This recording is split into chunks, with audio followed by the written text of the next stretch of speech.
What if the secret to peak performance isn't just in your calendar, but it's in the data on your wrist? Every day, your wearable device captures thousands of data points about your health and your performance. And today, I'm breaking down 10 essential health metrics that can transform how you lead, how you perform, and thriving. I'm Julian Hayes II, founder of Executive Health, where we help leaders optimize their performance and their well-being with precision. And in our hyper-connected world today, wearable technology isn't just a gadget. It's a window into your body's performance. So whether you're running a company, whether you're leading a team, these metrics that I'm getting ready to share, they can help you make better decisions about your health, better decisions about your energy, and for a lot of us, better decisions on how we recover.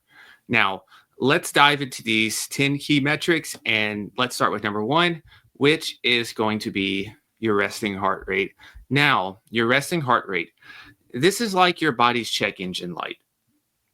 It's typically measured first thing in the morning, and this number tells you how hard your heart works while it's at rest. A lower resting heart rate generally indicates better cardiovascular fitness. Now, what you'll see out here, though, is there's a mainstream standard for that recommendation, and that's an average between 60 to 100 beats per minute. However, though, and I think that number is way too wide, if I'm being honest, I would recommend that you get yours below 60 as the first mile marker. 60 to 100 is way too much. Metric number two is heart rate variability. And this is one that I think is getting a little more popular outside of the non-crazy fitness enthusiasts. But nevertheless, this might be one of, if not the most important metric that a lot of people are not paying attention to. And so unlike resting heart rate, which measures the number of heartbeats, your heart rate variability, this measures the varying time between each of those beats. So think of this as your body's resilience score. You have a higher variability. This typically indicates better stress tolerance and recovery capacity. Now, for me, I've learned to view my HRV as this daily readiness score. When it's trending up, I know I can handle more intensive work and training. When it drops significantly, it's probably my body's way of saying, hey, Julian, you need to slow down some and put a little more focus on your recovery. However, this is a big one. There's no absolutes in this world, especially when it comes to this wearable technology. None of these things are 100% accurate just yet. So look at this and monitor trends rather than just daily fluctuations.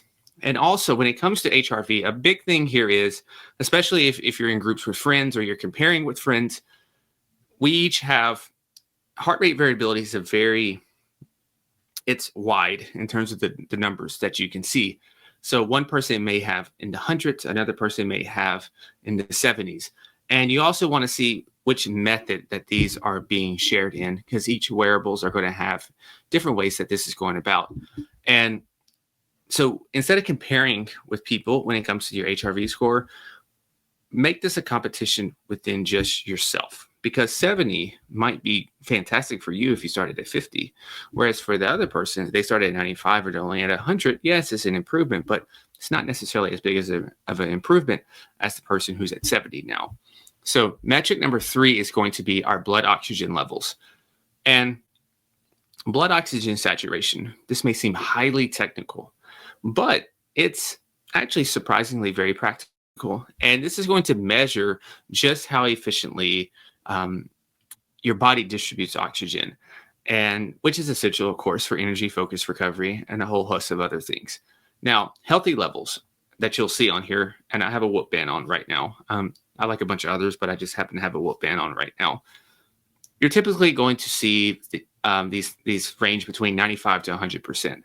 And what's crucial is that you notice any significant drops. And I pay attention to this number, when traveling, especially on long flights or in situations where you're going to high altitude locations. This helps me adjust my hydration, and it helps me adjust my activity levels accordingly. Also of note, I would put in here is major illness could affect this range as well. So if you see that number dropping, then maybe there's an illness coming. So number 4 here is sleep architecture. Sorry about that. Now, sleep is not just about the number of hours that we sleep. It's, I would say, more importantly, about the architecture within that sleeping that we're doing. And so these wearables now are able to break down our sleep into light, deep, and REM stages, each of them serving a different purpose. There's also going to be categories now where you'll see how often are you awake? How long did it take you to fall asleep? And a whole host of other metrics that really tells you just how good of a sleeper that you are. And deep sleep is when your body repairs itself physically. And think of REM sleep as almost like a blender where you're consolidating learning and memories and new information from the day, and you're going to sleep and it hits that button and it's all scrambling up. And then when you hit that button off, it's all consolidated into one thing. And so understanding your sleep patterns, this, of course, is going to help optimize your performance. And I have no data to prove this. I think optimizing your sleep makes your relationship and your love life better as well. A lot of times, I think relationship problems, people are just cranky and sleep deprived. But that's a whole nother story. Now, 90 minutes of deep sleep and 2 hours of REM is a great baseline goal to have and start with. So metric number 5 is ECG, electrocardiogram.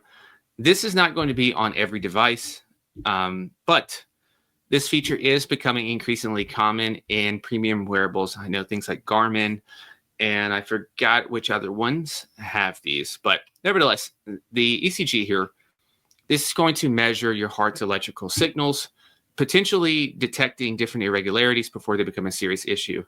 And think of this as having a basic heart screening on your wrist each and every day.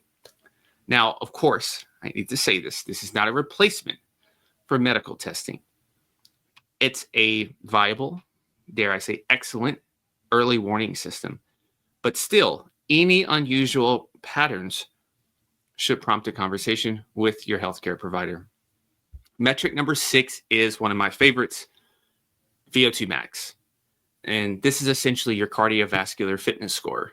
Now, VO2 Max estimates your maximum oxygen uptake during intense exercise. Once again, laboratory testing is the gold standard, is preferred, and is what I send clients to go do. Nevertheless, though, these wearables, they do provide a reliable estimate. They give you somewhere to start from. They give you some type of number based on your heart rate response to exercise. But what makes this metric particularly valuable is its correlation with longevity and cognitive performance. And best of all, this is accessible to nearly all of us to go train. And the obstacles, the hurdles, the steps to get started is minimum. So this is why I love to focus on VO2 Max. Metric number 7 is your activity and strain. Okay, this is going to move beyond simple step counting.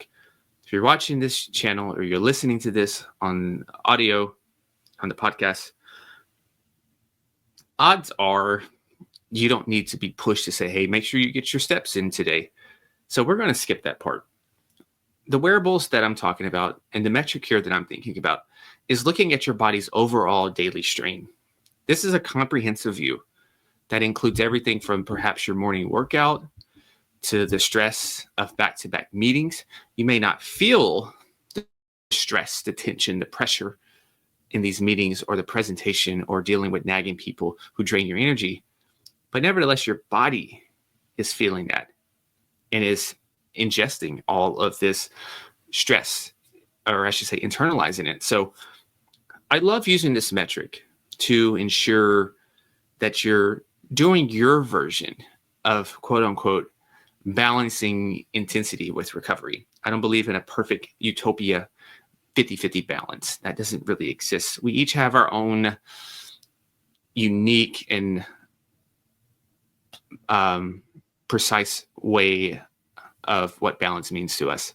Now, high strain days typically will need to be followed by lower strain days. This is what I would typically tell someone However, when I get to know someone and even how I treat myself, I do not follow this advice, but I know my body well. And I follow a lot of these other metrics well as well. So like recovery. So as hard as I train, that's as hard as I recover.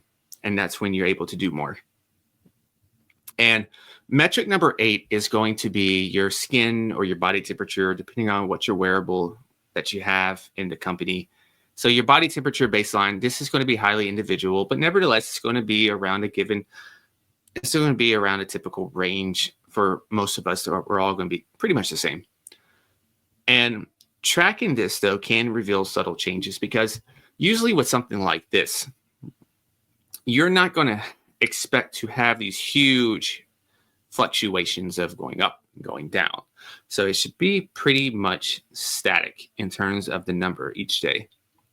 So a rise of even half a degree above your normal range could at times perhaps signal the need for extra recovery, could perhaps signal the need or the onset of a potential illness if you keep heading this way. So this is why I love wearables, right? It gives you pretty much like, I think of this like let's say, it gives you like 2 to 3 days or even more, right? Of like, if I don't do anything, this potential cold or whatever that's coming on to me could be worse.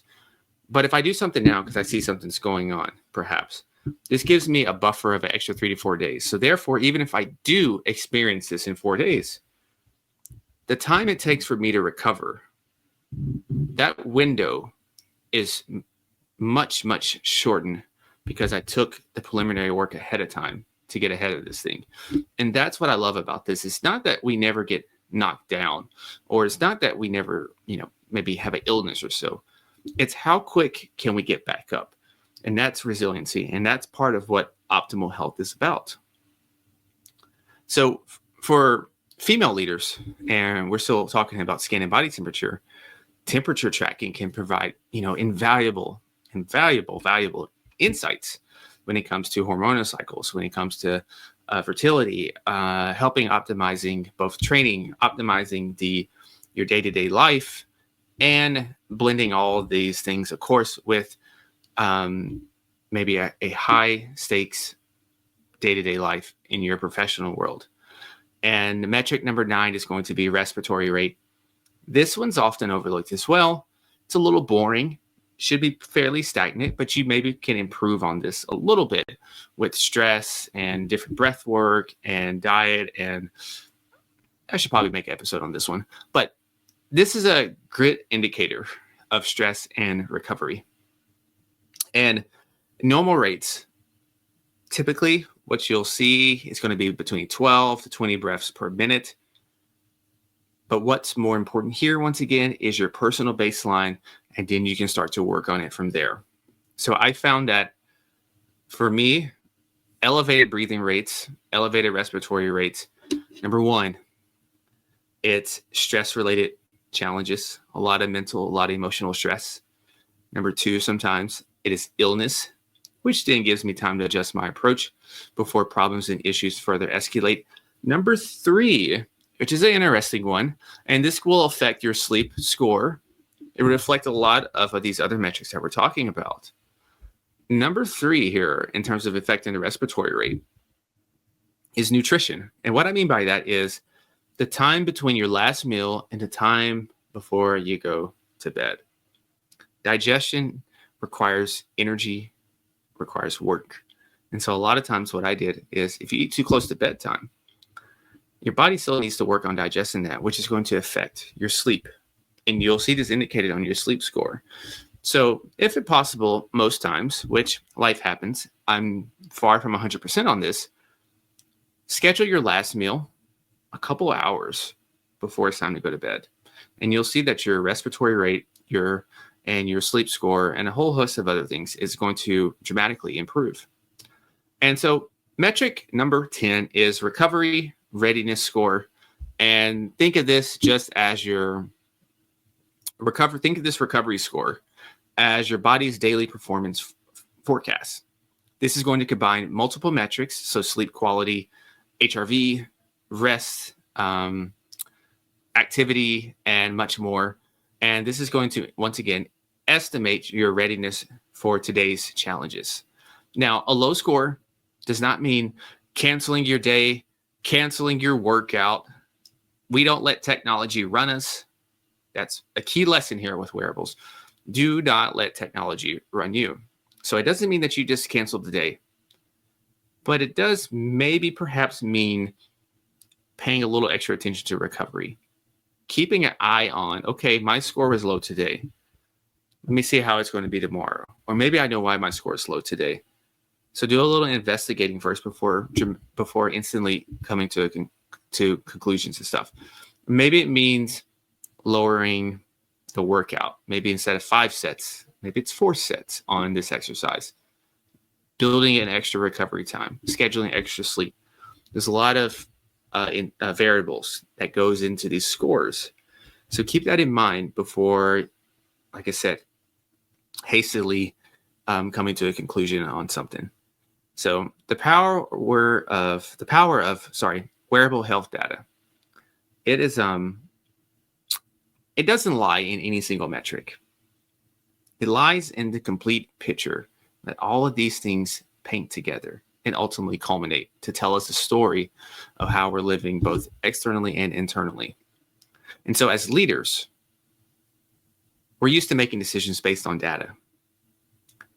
But I think it's time that we applied the same approach to our personal performance.